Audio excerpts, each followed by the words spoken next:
That is now the official start to all Zoom meetings. Welcome, everyone. If it's Friday, I get to see all of my wonderful climate champions in this community. Here we are on our second and fourth Fridays for Fridays for Future with the Kalamazoo Climate Crisis Coalition. Welcome, everybody. We'll do a couple quick announcements. And then I'll give a very, very brief update on some nice things and actions that are happening with the countywide campaign. And then we have another fantastic program lined up for you today. A special shout out to our Fridays for Future programming chair, Donna McClurkin, has taken over a lot of this programming. So a big shout out to her organizing just fantastic programming. Thanks. There you go. Give her the claps. Because I must have been in a cynical or down mood when we were interviewing one of the patients, one of the people there. But mute. There we go. I think I got him. All right. So just one quick updates on book club is our next event really coming up on February 8th. We'll be reading Climate Ghosts. It is a story about the loss of species due to climate change, but really much more than that if you've managed to start it. It's also about Indigenous knowledge and culture and how we weave all of these pieces together. And we'll be joined by the author. She's a professor of environmental history up at Michigan Tech, and she'll be joining us, Professor Nancy Langston. That's February 8th, 5:30, so do look forward to that. And I think, Ron, I can finally say it out loud. We're still signing a contract. Do you want to take that thunder away? Go ahead. Well, Western Michigan University Climate Change Working Group and the Ethics Center are going to be able to bring Amita Ghosh for our April 12th book club. Like one of the leading intellectuals writing about. I'm just so excited. It's going to be virtual, so like we don't get to touch him. Well, that came out weird. We probably wouldn't get to touch him anyways, but we will get to hear from him directly. Okay, he's going to join for a session on how writing and narratives can be part of the climate crisis, addressing the climate crisis. He's going to come to book club. We're going to have Nutmeg's Curse, an in-depth discussion, and then he'll give a community-wide public lecture all on April 12th. So put that in your calendar. Western is signing the contract. I said this last week, so you can see how long bureaucracy really takes. We will get there. I am saying it out loud today. And thanks to Ron Kramer and the Center for Ethics for putting that name forward and really getting folks excited and helping to organize that. Appreciate you, Ron. The next Fridays for Future will be February 11th, and we're going to have a new affiliate giving an overview of the West Michigan Sustainable Business Forum. So a business aspect, they are very into making sure that climate projections and those risk analysis and social vulnerabilities are all part of moving forward with any business aspect. So I think that'll also be a really interesting talk. I'll open it up. Any community announcements that need to be made by folks that are here? Things that are going on that we need to know about? Jeff, some art is going on at your split pace. Is that today, later? Yeah, Broncos, this afternoon we have an art wall display, student art, maybe a dozen pieces. Come anytime and it'll be there for the semester. Also, we're launching a writing competition for students with small prizes. Any moment now it'll be in the press. Stay tuned, I'll share that out. I always am running a grant pass-through program. Broncos can apply and compete for funding to make Western Michigan University's campus more sustainable and full of climate change solutions. So if you're a student or affiliated with a student, grants are available. And the students are planning the second annual student summit, which will be a big old celebration of all the students doing all this work so they get to know each other, celebrate each other, and hold Western Michigan University accountable to its commitments to become carbon neutrality as fast as possible. Thanks. Thank you, Director Spolstra. Sharon, go ahead. Just tomorrow is the last of the pilot program for the Kalamazoo EPS styrofoam drop-off. So 10 a.m. to 1 p.m. Mayor's Riverfront Park. It is going to continue. There's one more tentative date or scheduled date out there, and then they're going to figure out how to do it after that. But tomorrow, if anyone's holding on to any more styrofoam. Thank you so much from Environmental Concerns Committee organizing that. We really hope the city is going to continue that. It looks likely. Other announcements? Yeah, Angie. So we have a new Instagram account. So if you want to follow us, we're at Kalamazoo Climate on Instagram. Excellent. Instagram users, get on there.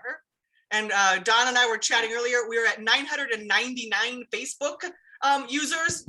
Get me to 1,000 today. That's your mission coalition. Okay. Ooh, mission coalition. We'll have to use that. It rhymes. What else? Any other announcements out there? Yeah, go ahead, Ron. Speaking of the Ethics Center at WMU, they sponsor several book reading sessions.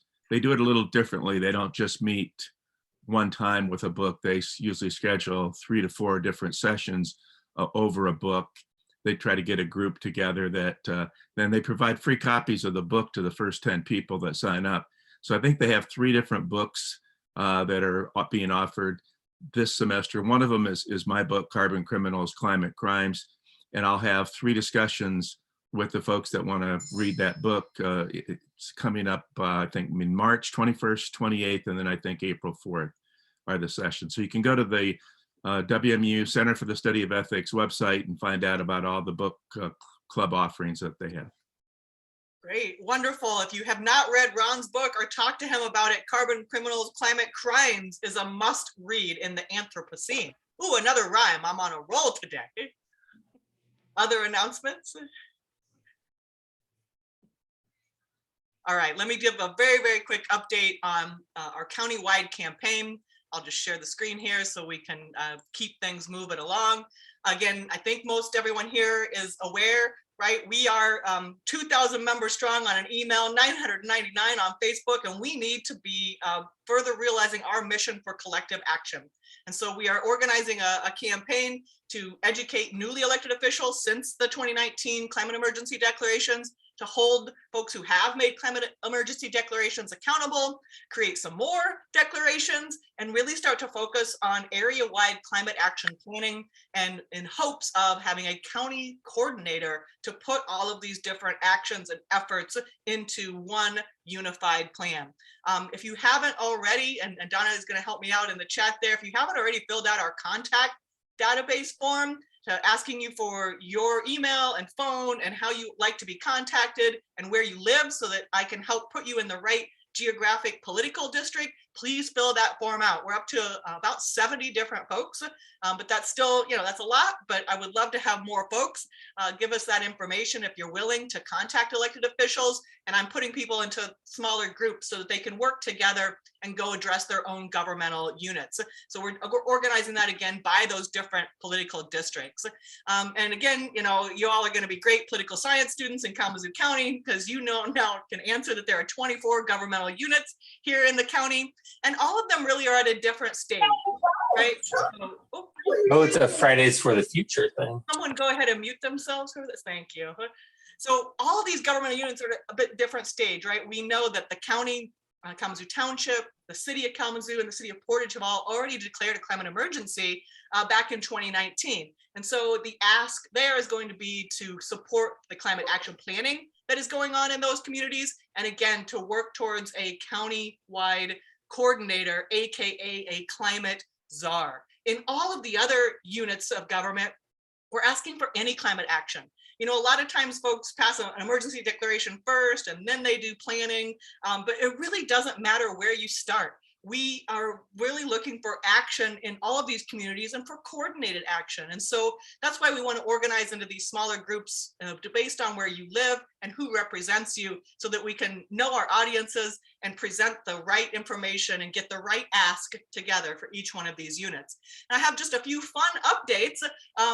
As we're trying to organize things are already happening and actions are moving forward. I'm excited to share with you that League of Women Voters Kalamazoo area is partnering with us on this exercise now. And so they have a climate mission as well. In fact, the Michigan State League of Women Voters has also declared a climate emergency. I think Donna's going to help me out and put that link in the chat.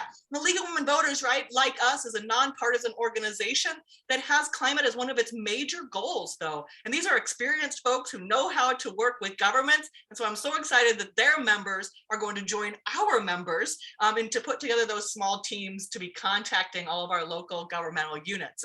A team of us got to present to Ashtamo at their working group meeting out on January 18th. Thank you, Dr. Steve Bertman, for making that original connection. Alan Webb came out, Steve Malcolm came out, Donna, myself, and I just heard, are going to put on their February 8th meeting agenda, they're going to put a climate emergency on that agenda, folks. So we got to come out again and support them in their very first and critical step towards climate action.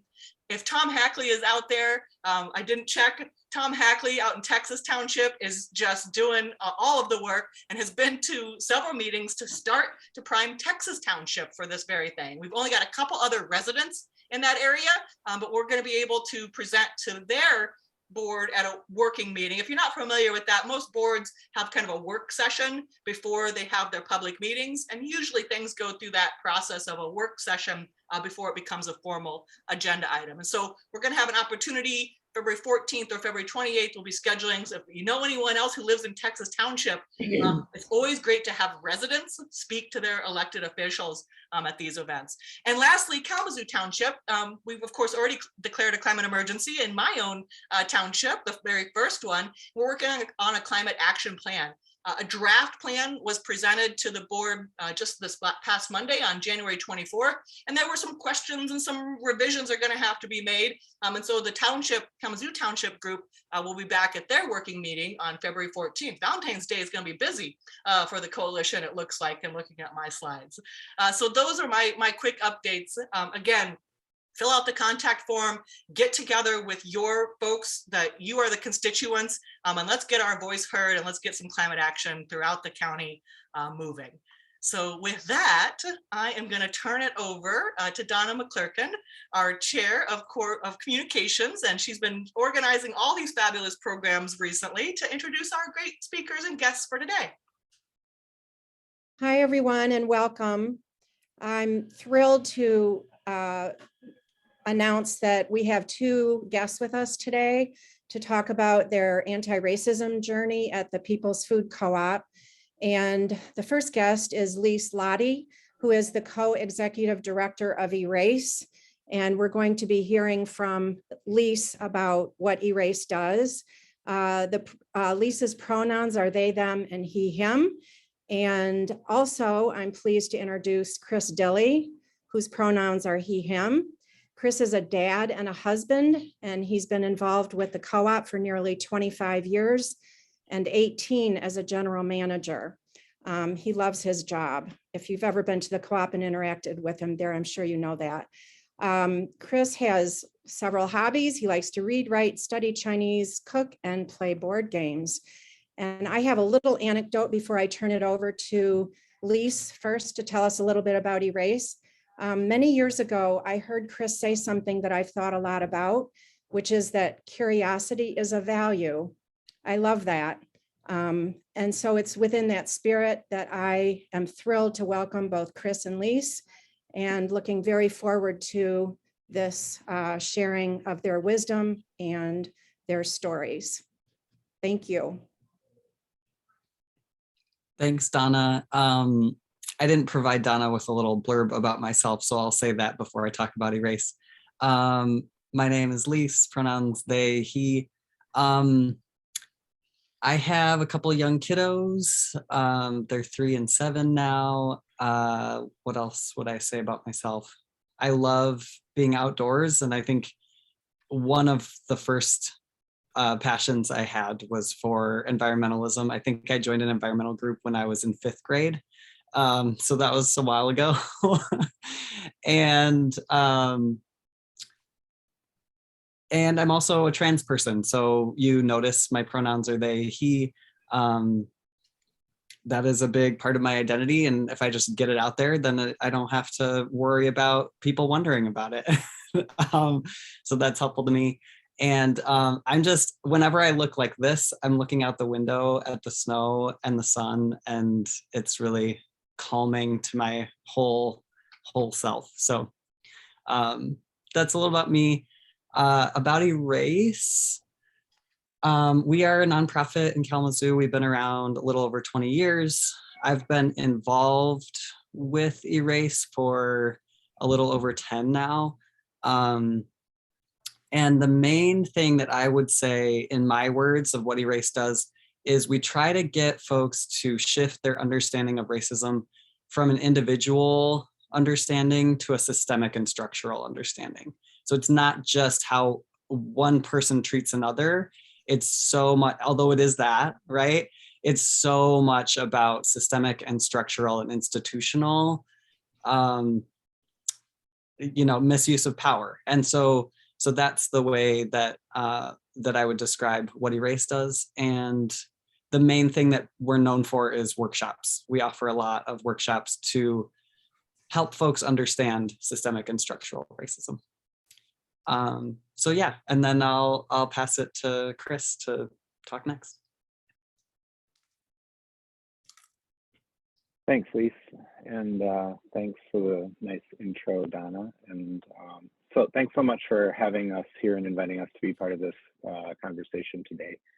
It feels great to be in this group and hearing about the broader connections to climate crisis. This is just really a bonus, so thank you. So my name is Chris Dilley, and I'm the general manager of People's Food Co-op.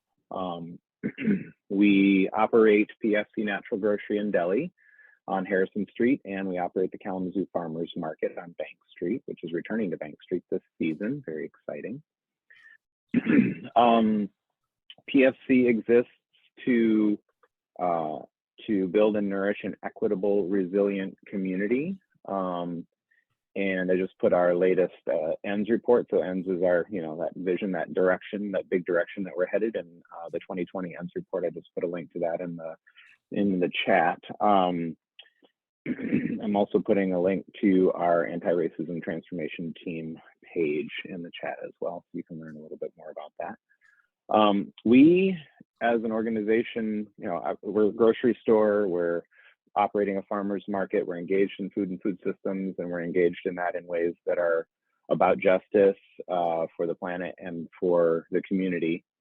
I think that it's important for me to get out there that we understand that parts of our community are constrained by racism and other forms of oppression, and that's to the detriment of everybody in this community.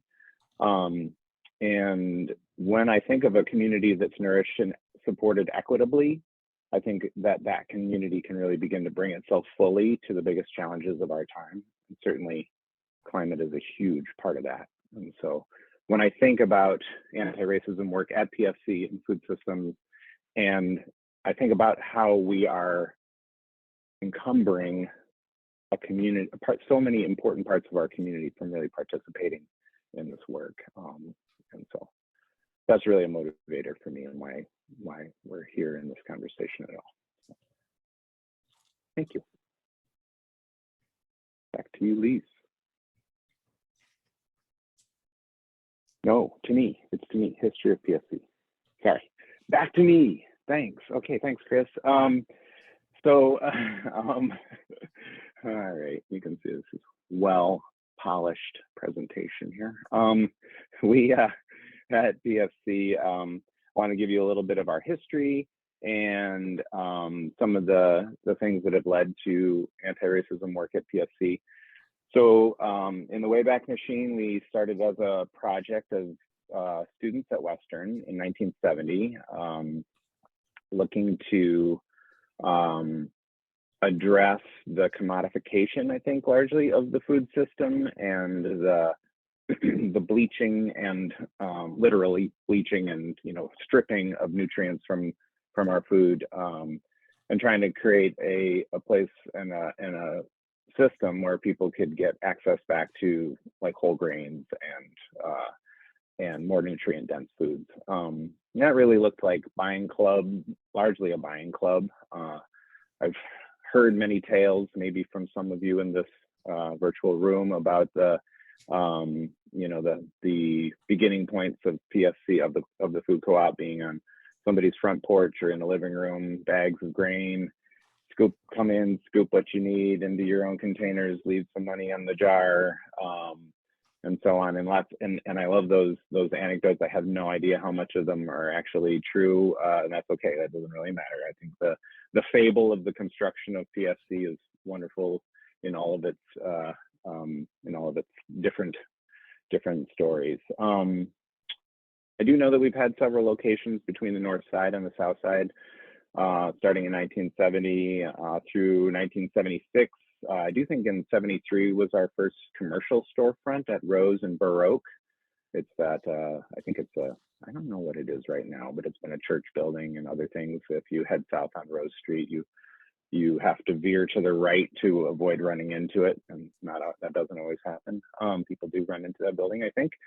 We shared that building with Wild Bill's Walk-On Water Bakery. That was upstairs making whole grain baked goods, and the co-op was downstairs in that building. And then in 1976, we landed on Burdick Street, a 900 square foot storefront that we were in for 35 years in that spot.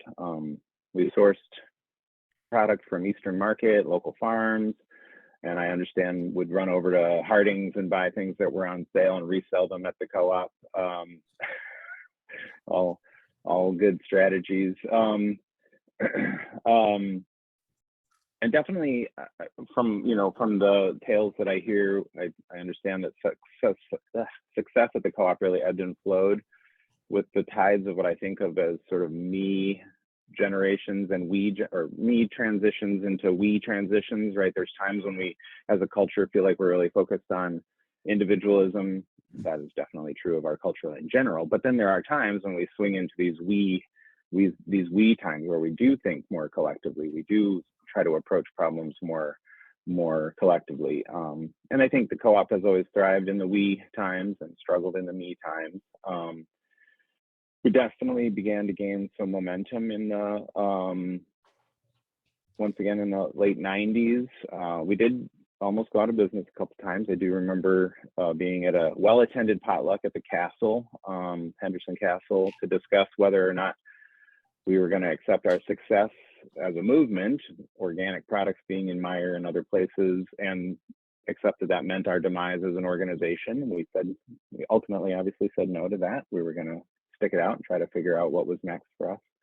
And I think the local food movement in the early 2000s really offered a renewed sort of sense of purpose for the organization and direction. And we were really off and running at that point and experienced double-digit growth, really starting in the 2003, 2004, built up some momentum, and were able to build our own building on the north side where we are now on Harrison Street, and move into that in 2011 with so much community support, loans and community-based loans from individuals that were members of the co-op, and other ways of raising equity that allowed us to really pay for about half of that expansion, utilizing community-based financing. All of that, I think during that time period, we were, so again, I started in the co-op in 2003 as a staff member, but really in 1998 as a board member. And we got feedback about concerns about equity in various ways. I will say that our early concerns about equity were more about, hey, people wearing suits don't feel comfortable when they come into the co-op.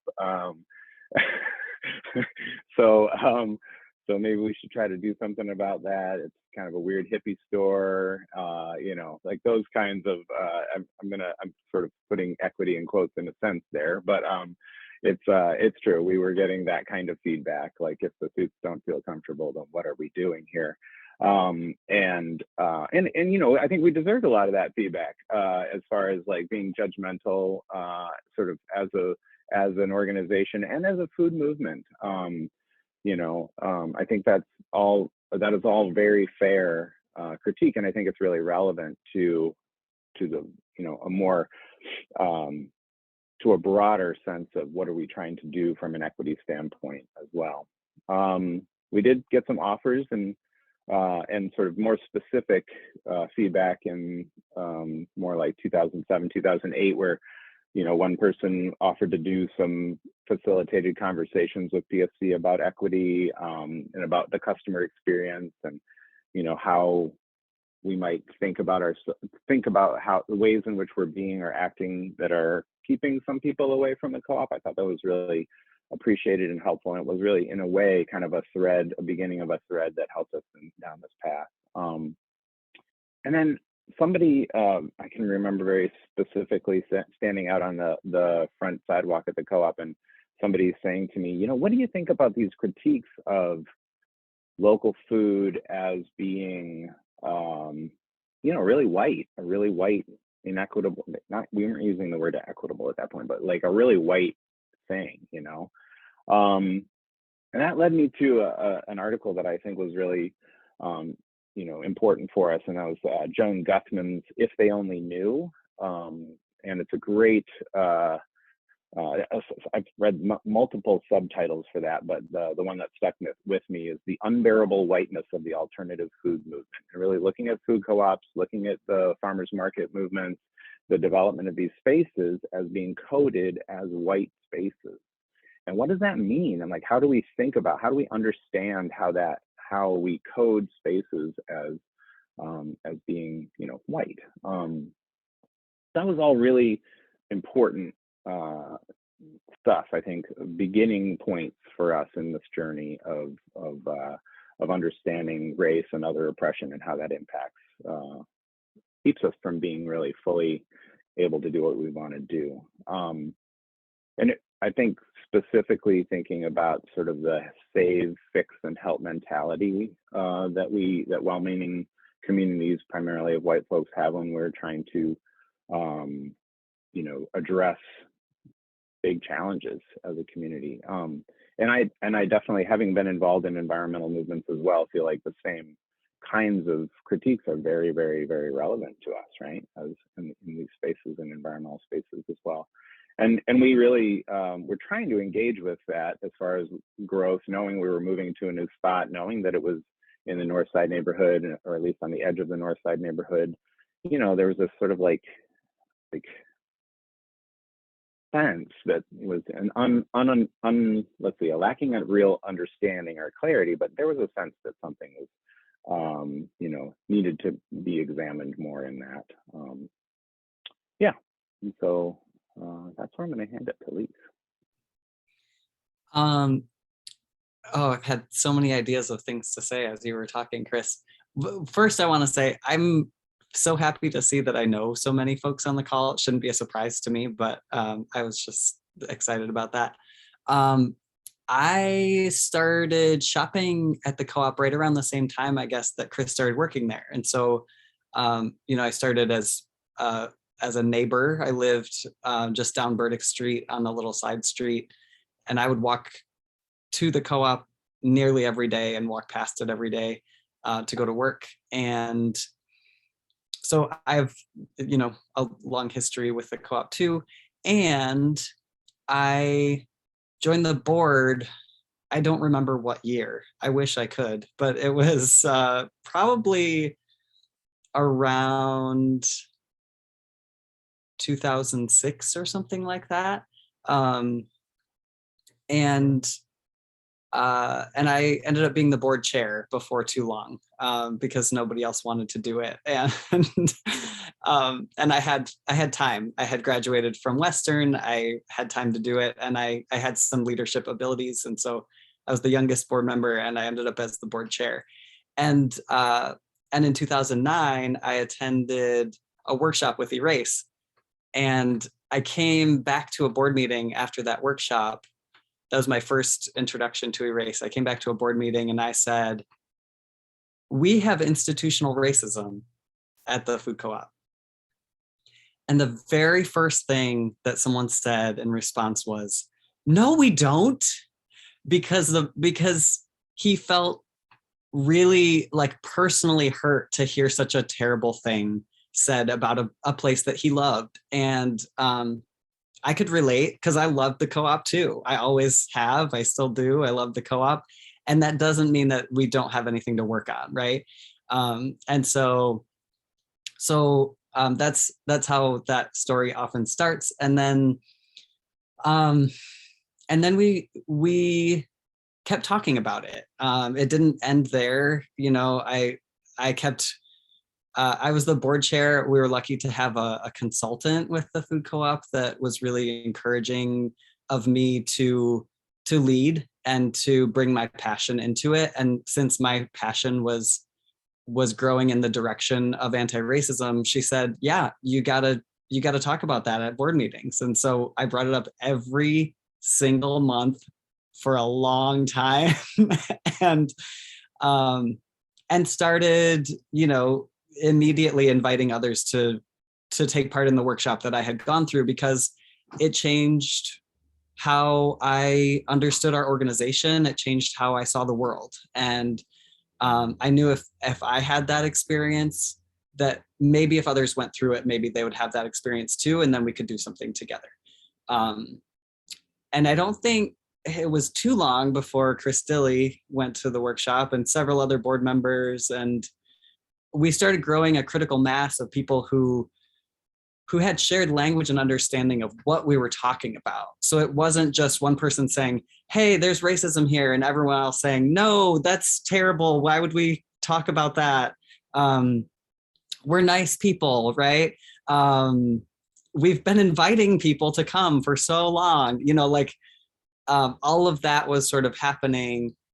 But then as more and more people gained that language and understanding of systemic racism, we could really get together and say, okay, we know we're not doing this on purpose. And it's not about blame. We're not trying to say that any of us are horrible people.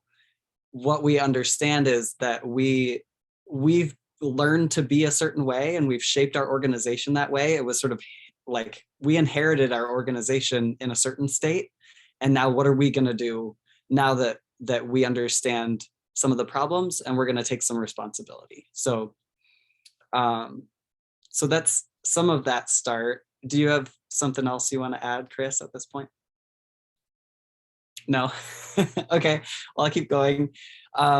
So we got more board members to go through the workshop. And one of the things that we quickly identified once we started to wonder, okay, what are we actually going to do about it? Once we had people learning and gaining alignment, was that there's a thing called an anti-racism transformation team that Erase and our national partner Crossroads helps to train institutions to have train teams within institutions to do the work of anti-racism. So because we gained an understanding of racism as institutional, systemic, and structural, we needed to institutionalize structure in a way to push back against it and to transform our organization. So that's really the idea of a team. It's not the same thing as like a regular committee, because the group actually gets training and a lot of tools to work together to dismantle racism within institutions. So pretty early on, I think we started moving in the direction of creating one of those teams and training one of those teams. And it was what year, Chris, when we finally got our team trained? 2014? We started training in 2013 and finished with our strategic plan in 2015, actually. Okay. So I went through the workshop in 2009. And then we, had that whole process of organizing folks, getting more folks through the workshop and moving towards team creation. So by 2014, 2015, we were able to really begin that work. Obviously it began earlier, but begin the work of the team as that group. And some of the things that we have noticed that have shifted is like the general culture at the co-op. So if we use that original response to when I said we have institutional racism here as a gauge of our culture, of someone saying, no, we don't have that here. If you were to say a similar thing at a board meeting now, you would notice that everyone would agree with you and say, yeah, of course, we talk about that. We're working on that, right? Which is a really different response, I think. And that's just at the board level. I'll invite Chris to talk more about some of that culture shift within the staff or interactions with owners or things around the store. Yeah, thanks, Liis. Yeah, so it's today, reflecting on that path and sort of where it is now, where it is today is definitely what Liis is talking about on the staff level as well, and largely I would say in store interactions too. Like we have intentionally structured into our hiring process and trainings that some awareness. We're going to start that you're going to be talking about race like from the very beginning, whether it's on the application or in the interview, that there's some conversation about how oppression and racism are at work in our society. And so in a sense, that's a way that we help to ensure that when you come into the organization, where there's a stage set for that kind of those kind of interactions as by being part of our conversation. And if I look at the culture today, I feel like, yes, we have there's the parts of transformation that are about creating space for those conversations to happen is definitely there. It's accomplished in some way, right? It takes maintenance and it takes time and energy to continue, and there's reasons that it's staying that way, and that about how we've organized aspects of what we do. The path to get there, extremely bumpy, challenging, confusing, messy, understandably, erratic in some ways. That we were on that path as PFC was also experiencing the changes to the natural foods market of having these national and regional chains, what are called supernatural. Sometimes we call them supernaturals, like these large scale natural format stores coming into our market, which definitely really challenged PFC from a sales standpoint. And that kind of heightened fear in the organization and things like that, coupled with this work, was really, really challenging at times. And understandably, right? That's like, those are really real pressures. And I think, as I think about where we're at now with the management team and the staff in general, and the conversations that we're having day to day, like that culture has been infused, I think, in the organization in a really powerful way.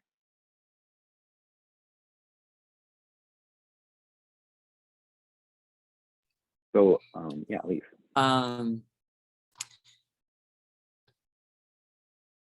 So Chris just spoke to a couple challenges. I'm going to speak to another one or two, which I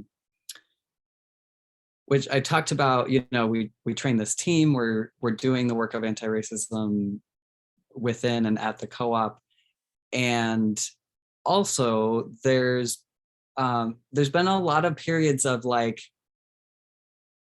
okay, but how do we really solve it? Like, how do we truly get rid of racism here? And I think that what we keep realizing over and over again is that we aren't going to reach that destination, and there's sort of ebbs and flows in the success of the team, or the feeling of, do we feel like the team is actually being effective to do what we've set out to do? We've had a lot of turnover in staff at the store, which is common for retail, right? And that has impacted our team. We've had turnover of team members, people moving or having changes in their lives, things like that. It's made it so that at times we question if we've accomplished anything at all. And we have to just remind ourselves that we really have, right? We've made huge changes in the culture, which is one big piece. But also we've had a lot of other successes. We've worked on and revamped the hiring process, which I think we're going to start over and look at it again, make some more updates. There's been a lot of question about, where to source products from, thinking about like how to support local people of color owned businesses and how to support local POC farms. There's all kinds of ways that we have been successful as a team. And I'll invite Chris to say if there's any others. And then I think we should shift into where do we go from here, and then open it up for questions. Yeah, I actually want to lift up a challenge, another challenge. And I think this one is I think really relevant. I think it's all really relevant to many different organizations' experiences, I think too. But in E-Race training and Crossroads work, I've heard it talked about as the oppression Olympics, in this sort of sense of like, well, but if we're going to talk about race, then we're going to not talk about gender, or we're going to not acknowledge all these other oppressions that are happening. And then we end up sort of like, at PSC had this sort of like some vying for, well, no, we're talking too much about this thing and it's at the expense of, in particular, gender. And, you know, I think part of there's two things about that. Part of the work is recognizing that oppression is intersectional. It's impacting, it's not just about race, it's like about other oppressions as well. And those things that's really real and it's really important. And if we put ourselves in the conversation in a way where it's like, well, either we can do this work or this work, the whole thing loses energy, and it's all at, you know, what wins in that sense is oppression. And that's screwed up. We can't do that. We can't let that keep happening, right? So we have to find ways to lean into this intersectional sense of like, yes, it's that all of that is real, and that sort of underlying organizing tenet of both. And when we find that we're in that or conversation, how do we lean into, okay, we got to pause, breathe, and figure out how can we move this forward in a way that does feel like it's doing, you know, that it's addressing oppression as a bigger issue. Just acknowledging that challenge has been real and has served to really, you know, stall and hold us back in a lot of ways. So, yeah. So then thinking about where we're going now, talking about you know, some of the things that have been done, and like the hiring and training systems and evaluation we just revamped, and knowing that we constantly need to be sort of reviewing those things. I think with the culture piece sort of largely in place in a sustainable way, I think we're really, right now we're heading into our third strategic planning process for the team.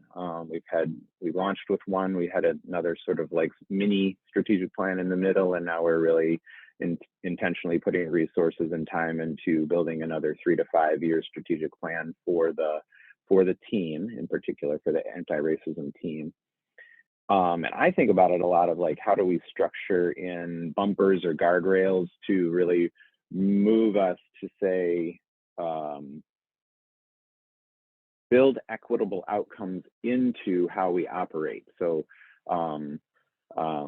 it's still sort of, that idea is still sort of formulating in my brain. But when I think about sort of where we're headed now, it's you know, it's always tempting to really focus on action. What have we done? And at the expense of culture, or at the expense of sort of a general understanding. And in this case, I think we're in a spot where, with that foundation of a really strong fundamental understanding of how oppression's at work, we can start to design in more intentionally these guardrails to keep us on the path of equitable outcomes. So I think that's kind of where we're, roughly speaking, where we're headed, what I'm hoping to get out of an engagement with a strategic planning, you know, entity as we head into that. So with that, I think we're opening it up to questions and discussion. Thank you so much for the attention. Well, let's give them a little hand first. Thank you so much for sharing that journey, Chris, Liis. Thank you. Wow. I see Rick has his hand up, and then I think Toby. Yeah, thank you to either of you. as far as changes in culture, you got a couple of examples of how maybe your culture was then, and then over time, how it is now, it has changed?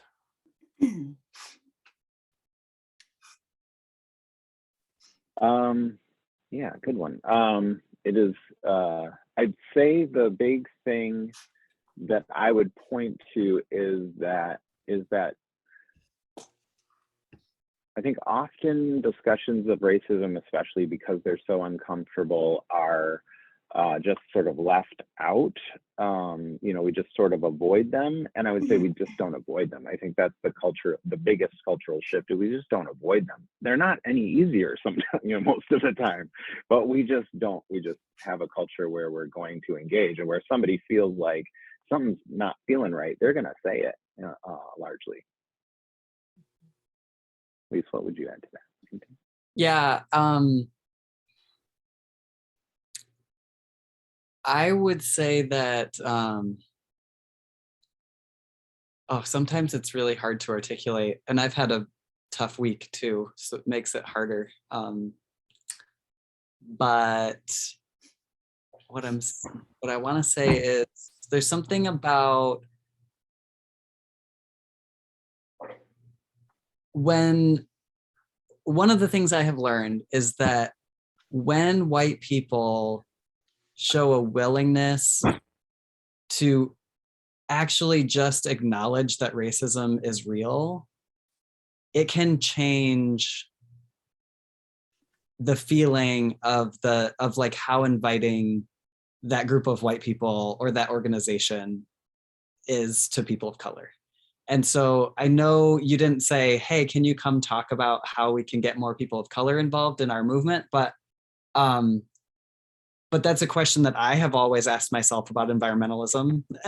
And so I'm just gonna like say that.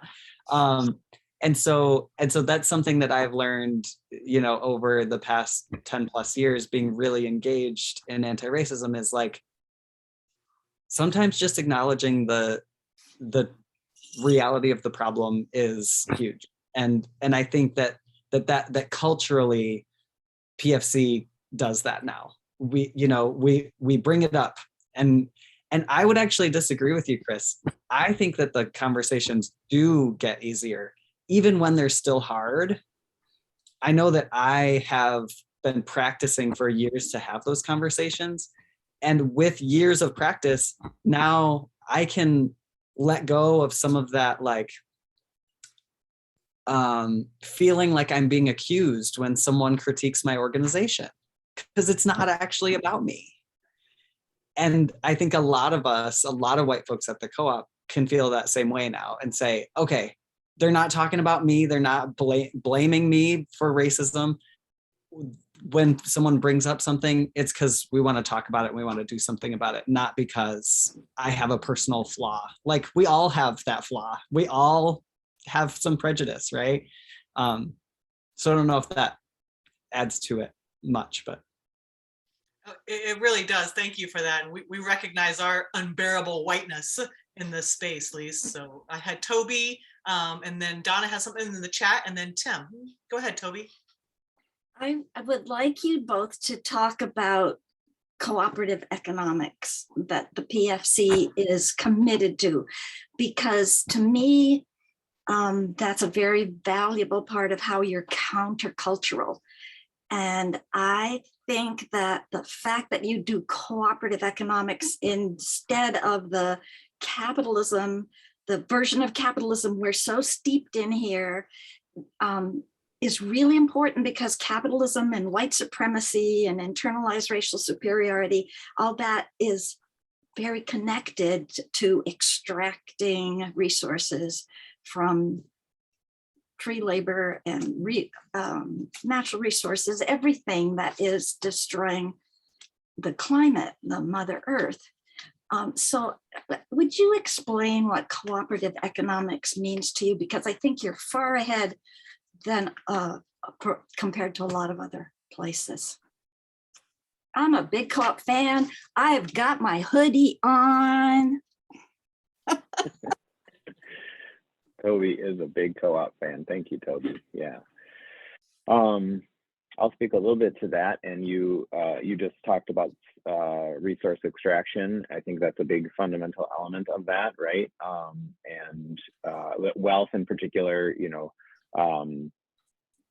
how wealth has been amassed in this culture in the United States has been definitely at the expense of people of color in various very intentional ways. And so I think cooperative economics, first I'll explain, like, fundamentally the co-op is owned right now by 3,803 individuals and families in our community, and everybody that is an owner of the co-op invests a share, which is total of $250. People pay that $10 a month or $50 a year until they have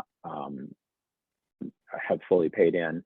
That is always their money. It's held by the co-op to do awesome things in the community and build this cooperative engine of the economic engine in our community.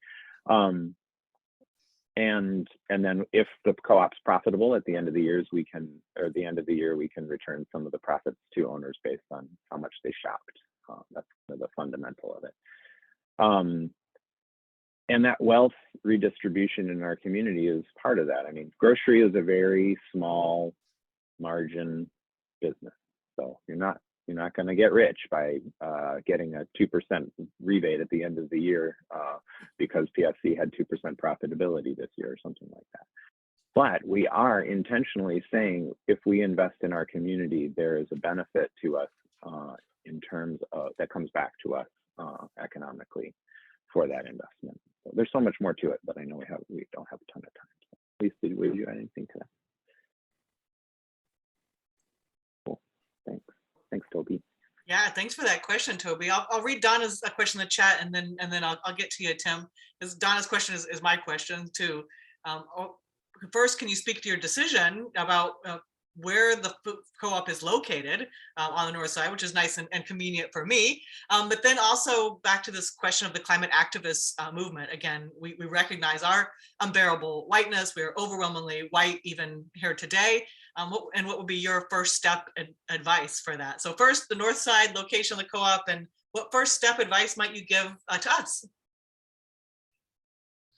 Yeah, so I was on the board when we relocated. Actually, I was the board chair still, I think, when we relocated to the new store.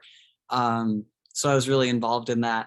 And it was right around the same time, like I was going to the workshop and doing some of this work to try to pull the co-op into an anti-racist space at the same time as we were like making that decision, building that building, like all of that stuff was going on. And I think initially we really saw it as an opportunity to, we had heard about food deserts. There was, that sort of stuff was like kind of in the air. And we thought like this could be a real opportunity. And we also were aware of gentrification as a thing that was happening, and that we were like, we don't want to do that thing. But we also really scoured the whole town for places to relocate. And it was the one that was going to work the best for the co-op, and we chose it. Chris probably would tell it a little differently, but we had conversations all through that time about our impact by choosing that location. And it was difficult. We really grappled with it, I would say. Would you add something, Chris? No, okay.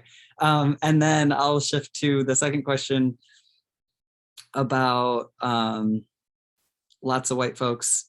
Yeah, I think maybe I spoke to this a little bit, Donna. I hadn't read your question, but just admitting that racism is real and sort of talking about it, I think is a huge first step. And then of course I would recommend going to a workshop if you haven't already, because the thing is, even when people know a lot about racism, there's a way that the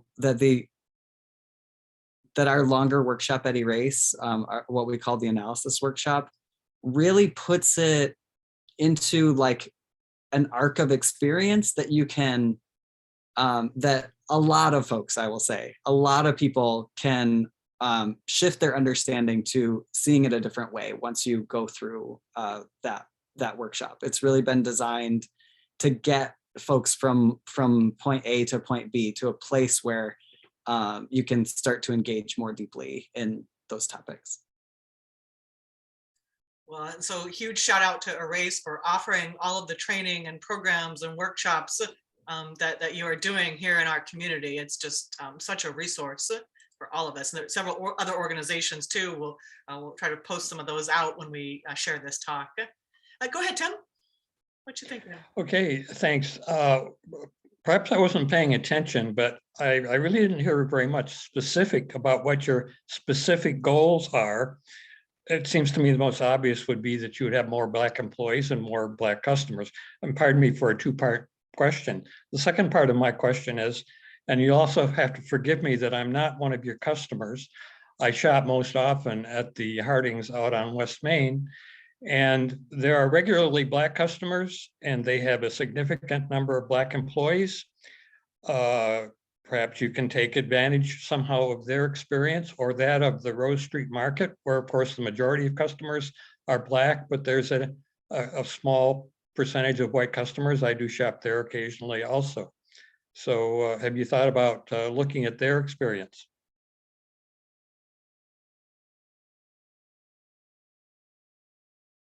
All right.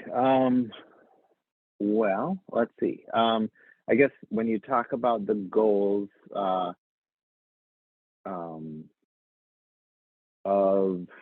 PFC's anti-racism work, I think it's to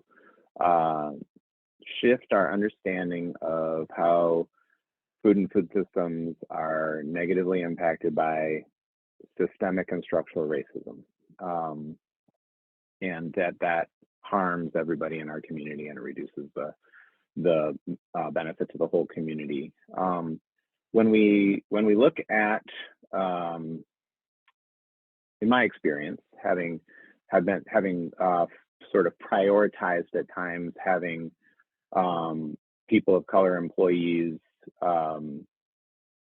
as maybe a measure of how successful we're being in the work of dismantling racism, I have unintentionally perpetuated some harm by setting folks of color up to come into an organization that's not aware of how it's misusing power. And yeah, and I mean, I'm not specifically intending to say anything negative about other organizations, but I'm confident that sense of power is unexamined in those other organizations as capitalist organizations. And you know, so what I think we're experiencing when we see that is status quo of systems and structures that are perpetuating inequity. And I mean, you know, we all need jobs. We all need jobs, and so there are jobs there. Whether those jobs are doing work of dismantling racism or are at the expense of people of color, I mean, I can't speak to specifics there, but I think it's a very different measure to just focus on number of people of color in an organization. So, though I have spent a lot of time fretting about that, for sure. Yes. Thanks for the question. I want to jump into and just say, often this is my facilitator about race and racism self coming in. Often racism gets framed as a black and white issue, and I just want to name that there's lots of other people of color groups. There's Asian and Asian American folks. There's Latinx folks. There's Southwest Asian, North African, or sometimes called Middle Eastern folks, right? Like there are other and indigenous people like often left out, right? And so I just want to name that too, when we do the work of anti-racism and when we say people of color, we mean that whole collective of people of color, in addition to Black people. So just say that. Thank you for that. And I know these questions, it's just like what you said, right? This may not always be the easiest conversation to have, but it's one we have to have. I just want to note that it is 1 o'clock, and I know some people have to jump off. So give your formal thank you again to Chris and Liis. Give them a little round, everybody. You know the drill. There you go. See, we do some things well. And if Chris and Liis are willing to hang out for maybe 5-10 minutes, it looks like there are a couple other questions. If you're willing to do that, great. I think I saw Toby wanting to get back in there, and then maybe Donna. I just want to say, I think Tim's question is important.